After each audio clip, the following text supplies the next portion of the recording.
कार्तिक मास के 13वें अध्याय में नारद जी भगवान विष्णु और जलंधर के बीच हुए युद्ध के बारे में बताते हैं। साथ ही बीच युद्ध में भगवान विष्णु जलंधर से प्रसन्न होकर वरदान भी दे देते हैं। भगवान विष्णु से वरदान पाकर जलंधर और अधिक शक्तिशाली हो गया। आइए सुनते हैं कार्तिक व्रत कथा का 14वां अध्याय। उससे पहले सुनते हैं कार्तिक मास की तारा भोज की कहानी। किसी नगर में साहूकार था और उसकी एक बहू तारा भोजन करती थी। एक दिन उसने अपनी सास को कहानी सुनने को कहा तो सास ने मना कर दिया और कहा कि मुझे अभी अपनी पूजा करनी है। उसने फिर अपनी जेठानी से कहा कि आप मेरी कहानी सुन लो।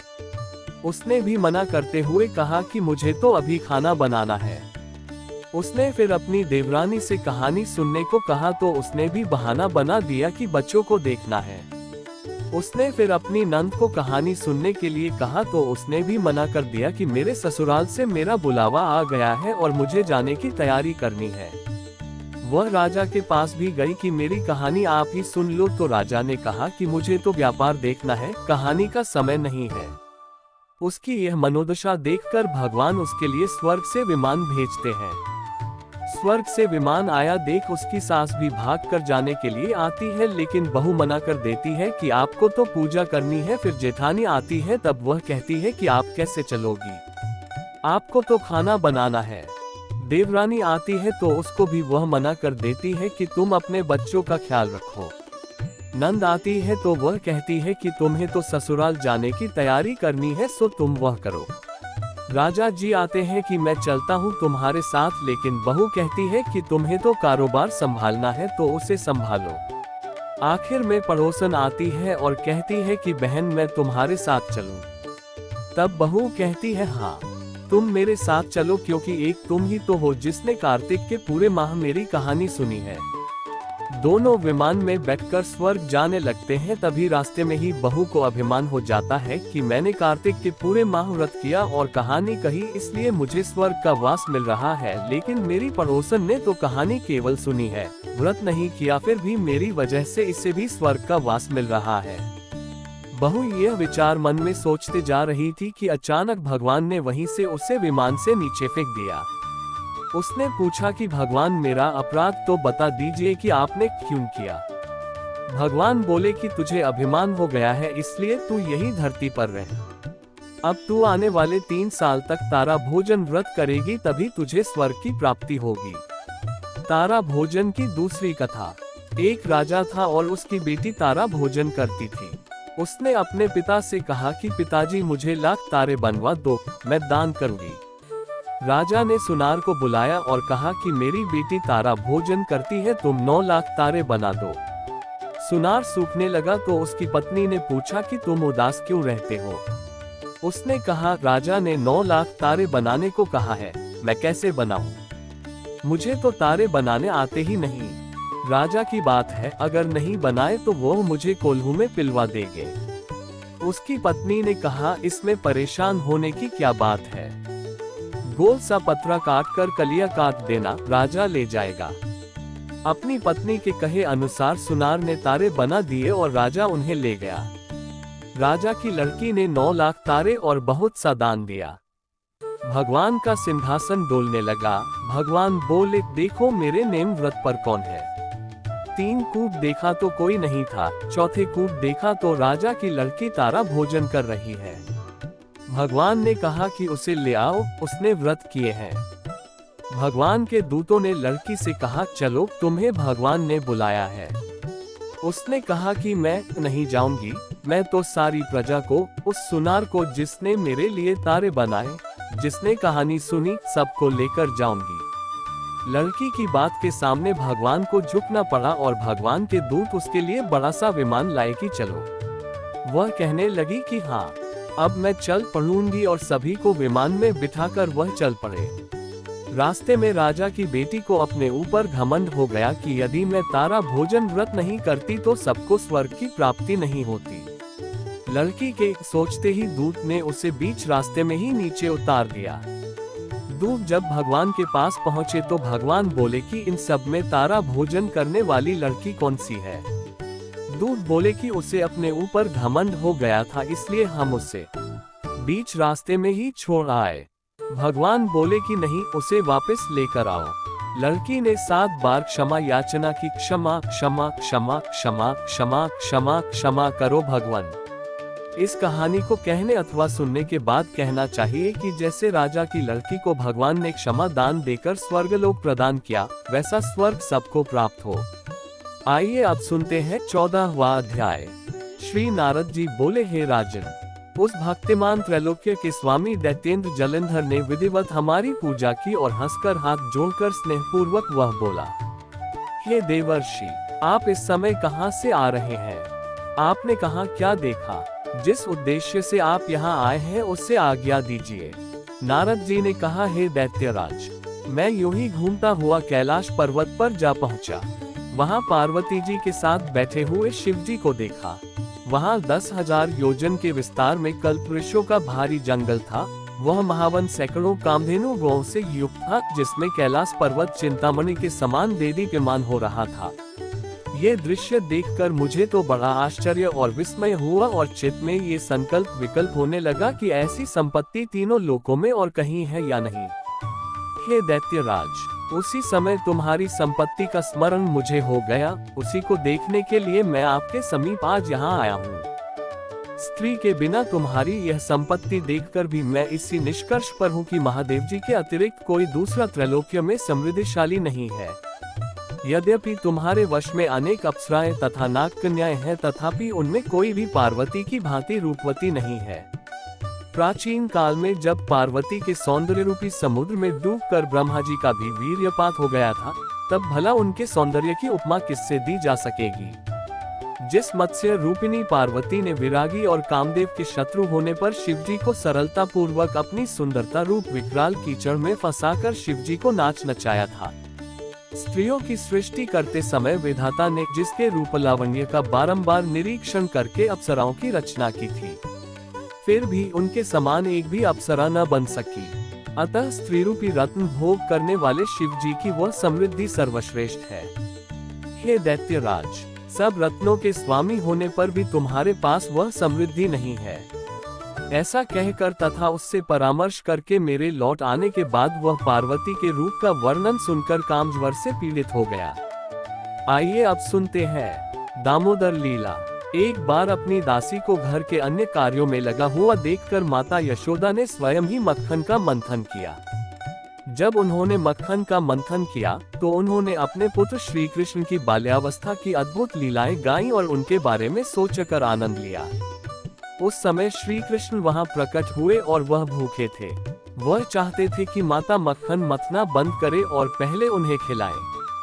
माता यशोदा ने अपने पुत्र को गोद में उठा लिया और उन्हें दूध पिलाने लगी। जब श्री कृष्ण दूध पी रहे थे तो माता यशोदा मुस्कुराए और अपने बालक की सुंदरता का आनंद लिया। अचानक चूल्हे पर रखा दूध उबलने लगा। दूध को छलकने से रोकने के लिए माता यशोदा ने तुरंत श्री कृष्ण को एक तरफ रख दिया और चूल्हे पर चली गई। अपनी माता द्वारा उस अवस्था में छोड़े जाने पर श्री कृष्ण बहुत क्रोधित हो गए और उनके होंठ और आंखें क्रोध से लाल हो गईं। उन्होंने अपने दांत और होठों को दबाया और पत्थर का एक टुकड़ा उठाकर तुरंत मक्खन के बर्तन को तोड़ दिया। उन्होंने उसमें से मक्खन निकाला और आंखों में झूठे आंसू के साथ एक सुनसान जगह में बैठकर मक्खन खाने लगे। इसी बीच माता यशोदा दूध के बर्तन को क्रम से लगाकर मंथन स्थल पर लौट आई। उन्होंने टूटा हुआ बर्तन देखा जिसमें मथा हुआ दही रखा हुआ था। चूंकि उन्हें अपना पुत्र नहीं मिला, इसलिए उन्होंने निष्कर्ष निकाला कि टूटा हुआ बर्तन बालक का ही काम था। वह सोचकर मुस्कुराए, बालक बहुत चतुर है। घड़ा तोड़ने के बाद दंड के भय से वह यहाँ से चला गया है। जब उन्होंने इधर उधर खोज की तो अपने पुत्र को लकड़ी के एक बड़े उखल पर बैठा पाया, जिसे उल्टा रखा गया था। वह एक झूले पर छत से लटके हुए बर्तन से मक्खन ले रहा था और उसे बंदरों को खिला रहा था। माता यशोदा ने देखा कि श्री कृष्ण उनके नटखट व्यवहार के प्रति सचेत थे, क्योंकि वह उनके डर से इधर उधर देख रहे थे। अपने पुत्र को इतना व्यस्त देखकर वह चुपचाप पीछे से उनके पास पहुंची। यद्यपि श्री कृष्ण ने उन्हें अपने हाथ में एक छड़ी के साथ अपनी ओर आते देखा और वह तुरंत उखल से नीचे उतर गए और भय के मारे भागने लगे। माता यशोदा ने भगवान के सर्वोच्च व्यक्तित्व को पकड़ने की कोशिश करते हुए सभी कोनों में उनका पीछा किया, जो महान योगियों के ध्यान से भी कभी संपर्क नहीं करते हैं। भगवान श्री कृष्ण, जो योगियों अथवा तपस्वियों द्वारा कभी नहीं पकड़े जाते हैं, माता यशोदा जैसे महान भक्त के लिए एक छोटे बच्चे की तरह खेल रहे थे। यद्यपि माता यशोदा अपनी पतली कमर और भारी शरीर के कारण तेज दौड़ने वाले बालक सरलता से पकड़ नहीं पा रही थी, फिर भी उन्होंने जितना शीघ्र हो सके उनका पीछा करने का प्रयास किया। उनके बाल ढीले हो गए और बालों में लगे फूल जमीन पर गिर पड़े। वह थकी हुई थी, फिर भी वह किसी तरह अपने शरारती बालक के पास पहुंची और उन्हें पकड़ लिया। जब श्री कृष्ण पकड़े गए तो लगभग रोने की कगार पर थे। उन्होंने अपने हाथों को अपनी आंखों पर रख दिया, जिन पर काली आंखों के सौंदर्य प्रसाधनों से अभिषेक किया गया था। उन्होंने अपनी माता का चेहरा देखा जब वह उनके ऊपर खड़ी थी और उनकी आंखें भय से बेचैन हो गईं। बालक को भयभीत देखकर माता यशोदा ने अपनी छड़ी फेंक दी। उन्हें दंडित करने के लिए उन्होंने सोचा कि वह उनके हाथों को कुछ रस्सियों से बांध दे, परंतु जब उन्होंने श्री कृष्ण को बांधने का प्रयास किया तो पाया कि वह जिस रस्सी का उपयोग कर रही थी वह 2 इंच छोटी थी। उन्होंने घर से और रस्सियां इकट्ठी करके उसमें जोड़ दी, लेकिन फिर भी उन्हें वही कमी नजर आई। इस प्रकार उन्होंने घर में उपलब्ध सभी रस्सियों को जोड़ा, परंतु जब अंतिम गांठ जोड़ी गई तो उन्होंने देखा कि रस्सी अभी भी 2 इंच छोटी थी। माता यशोदा आश्चर्यचकित रह गईं। ये सब किस प्रकार संभव था? श्री कृष्ण को बांधने के प्रयास में वह थक गई। उन्हें पसीना आ रहा था और उनके सिर की माला नीचे गिर गई। तब भगवान ने अपनी माता के कठिन परिश्रम की प्रशंसा की और उन पर दया करते हुए वे रस्सियों से बंधने के लिए सहमत हुए। माता यशोदा के घर में मानव बालक के रूप में खेल रहे भगवान अपनी चुनी हुई लीलाएं कर रहे थे। शुद्ध भक्त स्वयं को भगवान के चरण कमलों में समर्पित कर देता है, जो भक्त की रक्षा या पराजय कर सकते हैं। इसी तरह भगवान भी भक्त की सुरक्षा के लिए स्वयं को समर्पित करके दिव्य आनंद का अनुभव करते हैं। ये श्री कृष्ण द्वारा अपनी माता यशोदा के प्रति समर्पण का उदाहरण था। पुत्र को बांधकर माता यशोदा घर के कामों में लग गई। उस समय लकड़ी के ऊखल से बंधे हुए भगवान अपने सामने बहुत ऊंचे पेड़ों की एक जोड़ी देख सकते थे, जिन्हें अर्जुन के पेड़ के रूप में जाना जाता था, जिसे उन्होंने नीचे खींचने के बारे में सोचा। अपने पिछले जन्मों में पेड़ों ने कुबेर के मानव पुत्रों के रूप में जन्म लिया और उनके नाम नलकूबर और मणिग्रीव थे। सौभाग्य से वे प्रभु के दर्शन के भीतर आ गए। अपने पूर्वजन्म में उन्हें महान ऋषि नारद ने भगवान श्री कृष्ण को देखने का सर्वोच्च आशीर्वाद प्राप्त करने के लिए शाप दिया था। उन्हें यह वरदान शाप नशे के कारण भूल जाने के कारण दिया गया था। श्रीमद् भागवत पुराण के 10वें अध्याय के 10वें स्कंध में एक कथा है। कुबेर के दोनों पुत्र नलकूबर और मणिग्रीव भगवान रुद्र के सेवक थे। धनी होने एवं भगवान शिव की कृपा कारण दोनों बहुत गर्वोन्मत्त हो गए। एक दिन वे दोनों मंदाकिनी नदी के तट पर मदिरा पीकर मद में चूर हो गए। अप्सराएं उनके साथ गा बजा रही थीं और वे पुष्पों से लदे हुए वन में उनके साथ विहार कर रहे थे। दैवयोगवश देवर्षि नारद जी उस स्थान से निकले। देवर्षि नारद को देखकर वस्त्रहीन अप्सराएं लज्जित हो गई एवं भयभीत होकर तीव्रता से अपने वस्त्र पहन लिए, परंतु इन दोनों कुबेर पुत्रों कोई लज्जा नहीं दिखाए। वे उसी प्रकार नग्न अवस्था में क्रीड़ा करते रहे। जब देवर्षि नारद ने देखा कि ये देवताओं के पुत्र होकर भी गर्व एवं मद से अंधे और उन्मत्त हो रहे हैं, तब उन्होंने उन दोनों को श्राप देते हुए कहा कि अहंकार के कारण तुम दोनों का व्यवहार जड़ के समान हो गया है, इसलिए तुम लोग वृक्ष बन जाओ। 100 वर्षों के बाद जब भगवान श्री कृष्ण का अवतार होगा तो वह तुम्हें शाप मुक्त करेंगे। नारद मुनि के शाप से नलकूबर और मणिग्रीव अर्जुन वृक्ष बन गए। इन दोनों वृक्षों के साथ साथ होने के कारण इन्हें यमलार्जुन कहा गया।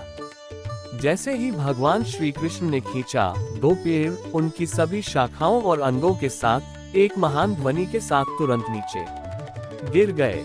गिरकर टूटे हुए पेड़ों में से 2 महान आत्माएं निकली, जो धधकती अग्नि की तरह चमक रही थी। उनकी उपस्थिति से सभी दिशाएं रोशन हो गईं। दो शुद्ध व्यक्तित्व तुरंत बालकृष्ण के सामने आए और अपना सम्मान और प्रार्थना करने के लिए झुक गए। इस प्रकार भगवान श्री कृष्ण द्वारा कुबेर पुत्रों नलकुवर और मणिग्रीव का उद्धार किया गया। उस दिन से कार्तिक दामोदर मास को दामोदर लीला की याद में मास भर चलने वाले उत्सव के रूप में मनाया जाता है, जो भगवान श्री कृष्ण द्वारा मक्खन चुराने की लीला है और फलस्वरूप उनकी प्रिय माता यशोदा द्वारा उखल से बांधा जाता है। संस्कृत में दाम का अर्थ रस्सी और उदार का अर्थ पेट होता है। दामोदर श्री कृष्ण को संदर्भित करता है, जो उनकी माता यशोदा द्वारा स्नेह की रस्सी से बंधे थे। दामोदराष्टकम ये प्रार्थना गीत भगवान श्री कृष्ण की बाल्यावस्था की लीलाओं का वर्णन करता है, जब उन्होंने अपनी माता यशोदा से भागने की कोशिश की, जब उन्होंने मक्खन चुराने के लिए उन्हें दंडित करने की कोशिश की। भगवान श्री कृष्ण वृंदावन की महिलाओं एवं गोपियों से मक्खन चुराते थे। एक बार उनकी माता यशोदा ने उसे पकड़ लिया, उसकी कमर को रस्सी से बांध दिया और उन्हें दंडित करने के लिए ओखली से बांध दिया। इसलिए भगवान को दामोदर के रूप में भी जाना जाता है। कार्तिक मास के दौरान भक्तगण प्रतिदिन भगवान श्री कृष्ण के दामोदर स्वरूप के सम्मुख घी के दीपक का अर्पण करते हुए इस प्रार्थना को गाते हैं। दीपदान करते समय भगवान के दाहिने पैरों के चारों ओर 2 बार और बाएं पैरों के चारों ओर 2 बार दीप दिखाएं। उसके बाद 2 बार पेट के आसपास दीप दिखाएं। फिर सिर के चारों ओर 3 बार दीप दिखाएं। अंत में भगवान के पूरे शरीर के चारों ओर 7 बार दीप दिखाएं। प्रत्येक श्लोक में भगवान के विभिन्न गुणों का वर्णन किया गया है, जो इस समय में एक बालक के रूप में प्रकट होते हैं और अपने भक्तों के स्नेह से स्वयं को कैद करने की अनुमति देते हैं। नीचे दिए गए 8 श्लोक की प्रार्थना गाएं, जिसमें हिंदी अनुवाद भी है। नमामीश्वर सच्चिदानंदरु लसत कुंडलम गोकुले भ्राजमान यशोदाभियोलुक्लधावमान परामृष्टमत्यम ततो द्रुत्या गोप्या। जिनके कपोलों पर दोदुल्यमान मकराकृत कुंडल क्रीड़ा कर रहे हैं, जो गोकुल नामक अपराकृत चिन्मय धाम में परम शोभायमान है, जो दधिभांड दूध और दही से भरी मटकी फोड़ने के कारण माँ यशोदा के भय से भीत होकर ओखल से कूदकर अत्यंत वेग से दौड़ रहे हैं और जिन्हें माँ यशोदा ने उनसे भी अधिक वेग पूर्वक दौड़कर पकड़ लिया है, ऐसे उन सच्चिदानंद स्वरूप सर्वेश्वर श्री कृष्ण की मैं वंदना करता हूँ। रुदंतम मुहुर्नेत्र युग्मं मृजंतम कराम्भोज युग्मेन सातंक नेत्रम मुहुः श्वास कम त्रिरेखांक कंठ स्थित ग्रैव दामोदर भक्ति बद्धम। जननी के हाथ में छड़ी देखकर मार खाने के भय से डरकर जो रोते रोते बारंबार अपनी दोनों आंखों को अपने हस्तकमल से मसल रहे हैं, जिनके दोनों नेत्र भय से अत्यंत विफल है, रोदन के आवेग से बारंबार श्वास लेने के कारण त्रिरेखायुक्त कंठ में पड़ी हुई मोतियों की माला आदि कंठभूषण कंपित हो रहे हैं और जिनका उदर माँ यशोदा की वात्सल्य भक्ति के द्वारा रस्सी से बंधा हुआ है, उन सच्चिदानंद स्वरूप सर्वेश्वर श्री कृष्ण की मैं वंदना करता हूँ। इतिदृक् स्वलीलाभिरानंद कुंडे स्वघोष निमज्जनतम आख्यापयन्तम तदीयशितज्ञेषु भक्तिर्जितत्वम पुनः प्रेमतस्तम शतावृति वंदे। जो इस प्रकार दामबंधनादि रूप बाल्य लीलाओं के द्वारा गोकुल वासियों को आनंद सरोवर में नित्यकाल सराबोर करते रहते हैं और जो ऐश्वर्यपूर्ण ज्ञानी भक्तों के निकट मैं अपने ऐश्वर्यहीन प्रेमी भक्तों द्वारा जीत लिया गया हूँ, ऐसा भाव प्रकाश करते हैं, उन दामोदर श्री कृष्ण की मैं प्रेम पूर्वक बारंबार वंदना करता हूँ। वर देव मोक्ष न मोक्षाब्धि वा न चान्यम वृणे वरेशादपि इदम ते वपुरनाथ गोपाल बालम सदा में मनस्याविरास्ता किमन्य। हे देव, आप सब प्रकार के वर देने में पूर्ण समर्थ हैं, तो भी मैं आपसे चतुर्थ पुरुषार्थ रूप मोक्ष या मोक्ष की चरम सीमा रूप श्री वैकुंठ आदि लोक भी नहीं चाहता और न मैं श्रवण और कीर्तन आदि नवधा भक्ति द्वारा प्राप्त किया जाने वाला कोई दूसरा वरदान ही आपसे मांगता हूँ। हे नाथ, मैं तो आपसे इतनी ही कृपा की भीख मांगता हूँ कि आपका ये बालगोपाल रूप मेरे हृदय में नित्यकाल विराजमान रहे। मुझे और दूसरे वरदान से कोई प्रयोजन नहीं है। इदम ते मुखाम भोजम अत्यंत नीलय वृत कुंतलय स्निग्ध रक्तैश्च गोप्या मुहुश्चुंबित बिंबरक्ताधर में मनस्याविरास्ताम्लम लक्ष्यलाभया। हे देव, अत्यंत श्यामल वर्ण और कुछ कुछ लालिमा लिए हुए चिकने और घुंघराले लाल बालों से घिरा हुआ तथा माँ यशोदा के द्वारा बारंबार चुंबित आपका मुख कमल और पके हुए बिंबफल की भांति अरुण अधर पल्लव मेरे हृदय में सर्वदा विराजमान रहे। मुझे लाखों प्रकार के दूसरे लाभों की आवश्यकता नहीं है। नमो देव दामोदरानंत विष्णु प्रभो दुख जालाब्धि मग्नम कृपा दृष्टि वृष्टि दीन बतानु ग्रहानेश मामज्ञ मेध्यक्ष दृश्य। हे देव, हे भक्तवत्सल दामोदर, हे अचिंत्य शक्तियुक्त अनंत, हे सर्वव्यापक विष्णु, हे मेरे ईश्वर प्रभो, हे परम स्वतंत्र ईश, मुझ पर प्रसन्न होवे। मैं दुख समूह रूप समुद्र में डूबा जा रहा हूँ, अतएव आप अपनी कृपा दृष्टि रूप अमृत की वर्षा कर मुझ अत्यंत दीनहीन शरणागत पर अनुग्रह कीजिए एवं मेरे नेत्रों के सामने साक्षात रूप से दर्शन दीजिए। कुबेरात्मजो बध मूर्त्य व्यद्वत् त्वया मोचिता भक्ति भाजो कृतौच तथा प्रेम भक्तिन स्वका में प्रयच्छ न मोक्षे ग्रहो में स्थित दामोदरे। हे दामोदर, जिस प्रकार अपने दामोदर रूप से औखल में बंधे रहकर भी नलकुबेर और मणिग्रीव नामक कुबेर के दोनों पुत्रों का नारद जी के श्राप से प्राप्त वृक्षयोनि से उद्धार कर उन्हें परम प्रयोजन रूप अपनी भक्ति भी प्रदान की थी, उसी प्रकार मुझे भी आप अपनी प्रेम भक्ति प्रदान कीजिए। यही मेरा एकमात्र आग्रह है। किसी भी अन्य प्रकार के मोक्ष के लिए मेरा तनिक भी आग्रह नहीं है। नमस्तेस्तु दाम्ने स्फुरद दीप्ति धाम्ना त्वदीयोद्रयात् विश्वस्य धाम्ना नमो राधिकाय त्वदीय प्रियाय नमोनंत लीलाय देवाय तुभ्यम। हे दामोदर, आपके उदर को बांधने वाली महान रज्जु रस्सी को प्रणाम है। निखिल ब्रह्मतेज के आश्रय और संपूर्ण ब्रह्मांड के आधार स्वरूप आपके उदर को नमस्कार है। आपकी प्रियतमा श्री राधा रानी के चरणों में मेरा बारंबार प्रणाम है। और हे अनंत लीला विलास करने वाले भगवान, मैं आपको भी सैकड़ों प्रणाम अर्पित करता हूँ। आइए अब सुनते हैं तुलसी चालीसा। नमो नमो तुलसी महारानी, महिमा अमित न जाय बखानी। दियो विष्णु तुमको सन्माना, जग में छायो सुयश महाना। विष्णु प्रिया जय जयते भवानी, तेहु लोक की हो सुख खानी। भगवत पूजा कर जो कोई, बिना तुम्हारे सफल न होई। जिन घर तब नहीं होए निवासा, उस पर करही विष्णु नहीं वासा। करे सदा जो तब नित सुमिरन, तय के काज होए सब पूरन। कार्तिक मास महात्म तुम्हारा, ताको जानत सब संसारा। तब पूजन जो करे कुवारी, पावे सुंदर वर सुकुमारी। कर जो पूजन नित प्रति नारी, सुख संपत्ति से होए सुखारी। वृद्धा नारी करे जो पूजन, मिले भक्ति होवे पुलकित मन। श्रद्धा से पूजे जो कोई, भवनिधि से तर जावे सोई। कथा भागवत यज्ञ करावे, तुम बिन नहीं सफलता पावे। छायो तब प्रताप जग भारी, ध्यावत तुम ही सकल चित्धारी। तुम ही मात यंत्रन तंत्रन, सकल काज सिद्धि होवे क्षण में। औषधि रूप आप हो माता, सब जग में तब यश विख्याता। देव ऋषि मुनि और तपधारी, करत सदा तब जय जयकारी। वेद पुराणन तब यश गाया, महिमा अगम पार नहीं पाया। नमो नमो जय जय सुख कारनी, नमो नमो जय दुख निवारनी। नमो नमो सुख संपत्ति देनी, नमो नमो अध काटन छेनी। नमो नमो भक्तन दुख हरनी, नमो नमो दुष्टन मत छेनी। नमो नमो भव पार उतारनी, नमो नमो परलोक सुधारनी। नमो नमो निज भक्त उबारनी, नमो नमो जन काज संवारनी। नमो नमो जय कुमति नशावनी, नमो नमो सुख उपजावनी। जयति जयति जय तुलसी माई, ध्याऊं तुमको शीश नवाई। निज जन जानी मुही अपनाओ, बिगड़े कारज आप बनाओ।